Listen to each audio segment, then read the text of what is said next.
Let me ask you something. Have you ever been wronged by someone, betrayed, lied to, or sabotaged, and found that the initial moment of harm wasn't the worst part? The worst part came later. It came in the sleepless nights, replaying the event over and over. It came in the waves of anger that ambushed you during the day. It came in the exhaustion of trying to explain yourself, of wanting revenge, of wishing things had been different. The initial wound was inflicted by someone else. But the suffering that followed, that was different.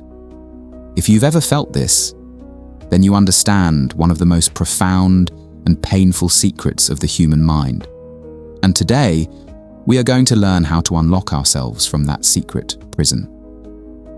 This isn't just about letting go. This is about understanding the psychological trap that keeps us suffering long after the damage is done, and learning the ancient wisdom required to finally set ourselves free. Part 1. The Spilled Coffee and the Second Arrow. There is a powerful piece of ancient wisdom, first taught by the Buddha over 2,500 years ago, that we can understand through a very modern experience. The teaching is often called the parable of the second arrow. Imagine you're on your way to the most important job interview of your life. You're wearing your best outfit. You feel prepared and confident. Suddenly, someone rushes past, bumps into you, and spills a large coffee right down the front of your shirt. This sudden, frustrating event is the first arrow. It's the initial moment of harm. It's unavoidable, unplanned, and outside of your control. It causes immediate pain. In this case, frustration, embarrassment, and a stained shirt. But what happens next is what truly defines your day. The second arrow is the one we fire at ourselves. It's the internal voice that starts screaming, "This is a disaster. I look like a fool. The interviewer will think I'm a mess. My one chance is ruined. Why do these things always happen to me?" This second arrow is made of our own reaction. It is the arrow of panic, of self-criticism, and of catastrophic thinking. Think about it. The first arrow stained your shirt, but the second arrow is what could stain your confidence, ruin your interview, and poison your entire day. The initial accident caused a problem, but the second arrow causes suffering, and it is a poison we mix and administer ourselves long after the person who spilled the coffee has disappeared. The real source of our prolonged agony is rarely the first arrow. It is almost always the second. Part 2. The Psychology of Chasing Shadows. Why do we do this? Why do we insist on firing that second arrow into a wound that is already aching? The answer lies in a deep-seated psychological need for control and justice. Our ego feels attacked, and it screams for retribution. We believe that by focusing our energy on the person who wronged us, we are somehow balancing the scales. We fall victim to what psychologists call cognitive fixation. Our mind, like a moth to a flame, becomes obsessed with the source of its pain. We develop tunnel vision. We tell ourselves, "I cannot move on until they apologize," or "I cannot be happy until they pay for what they did." But here is the trap. While you are fixated on them, you have completely abandoned yourself. All the energy you could be using to heal, to build, to grow, and to create a beautiful life is being siphoned away to fuel a ghost from the past. You give them free real estate in the most valuable place you own, your mind. You lose sleep, not them. Your focus at work suffers, not theirs. Your relationships with people you love become strained because you are consumed by a person who likely isn't thinking about you at all. The Roman emperor and Stoic philosopher Marcus Aurelius understood this perfectly nearly 2,000 years ago. He wrote in his private journals, "The best revenge is to be unlike him who performed the injury." He knew that the moment you become obsessed with retaliation, you begin to mirror the very negativity that hurt you. You become angry, bitter, and consumed by darkness. As Nietzsche famously warned, Whoever fights monsters should see to it that in the process, he does not become a monster. And if you gaze long enough into an abyss, the abyss will gaze back into you. Part 3. The art of strategic withdrawal. So what is the alternative? It is not weakness. It is not about letting people get away with hurting you. It is about strategic withdrawal. It is the profound realization that some battles are won by refusing to fight them. Imagine you're up for a promotion, and a colleague you trusted subtly sabotages you, taking credit for your work. The first arrow hits. You feel the sting of betrayal and injustice. The conventional response is to fire the second arrow. You spend weeks complaining to others, plotting how to expose them, and letting your anger poison your work. You are now chasing the snake. Your focus is entirely on them. But the wise response, the strategic withdrawal, is different. You allow yourself to feel the anger, to acknowledge the pain. You don't deny the first arrow. But then, you make a conscious choice not to fire the second. You pour all of that emotional energy, all of that adrenaline and anger, back into your own life. You document everything calmly and professionally. You double down on your work, producing results so excellent they cannot be ignored or stolen. You build alliances with other people, strengthening your network.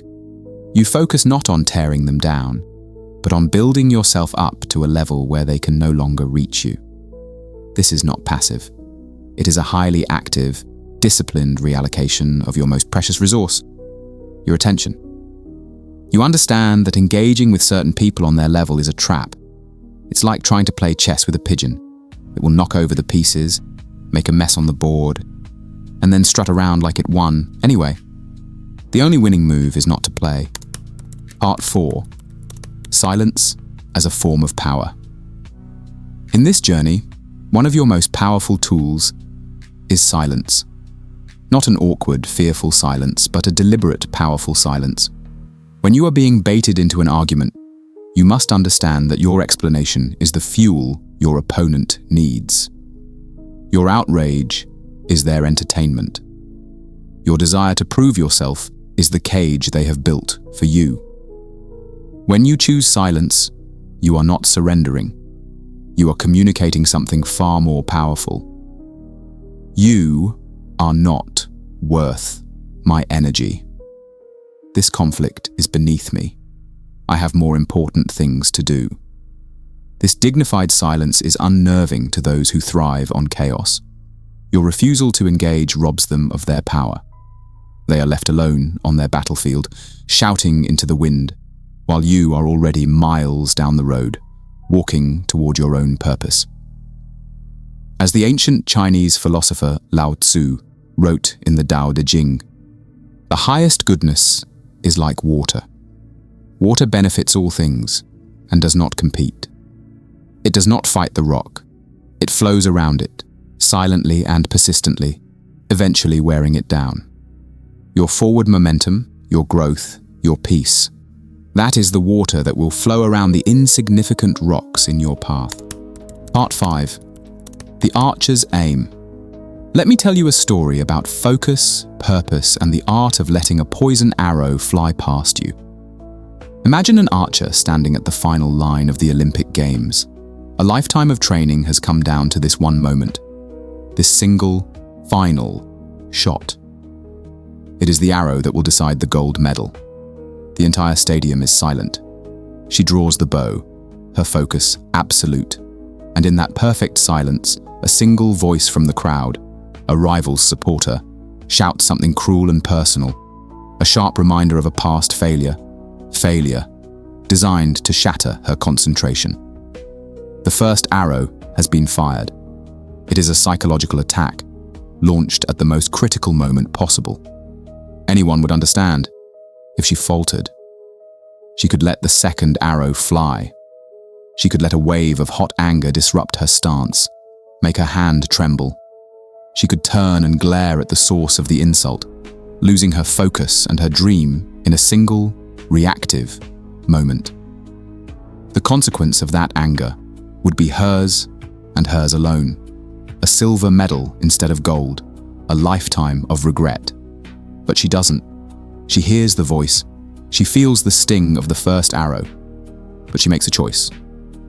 In that sacred space between hearing the insult and releasing the bowstring, she chooses her purpose over her pain. She lets the comment fly past her like a harmless gust of wind. Her entire universe narrows to her breath, the tension in the string, and the small, distant target. She releases. The arrow flies true. The crowd erupts. She won the gold medal not because she was deaf to the insult, but because she chose not to listen. She won because she understood that the only thing that truly mattered in that moment was her target. Not the noise, not the injustice, not the person who tried to tear her down. Her mission was more important than their malice. This is the ultimate lesson. The revenge, the victory, the vindication you seek is not found in confronting the person who hurt you. It is found in hitting your own target. It is achieved by pouring every ounce of your focus and energy into your own purpose. Your healing, your growth, your peace of mind, that is your target. Let nothing distract you from it.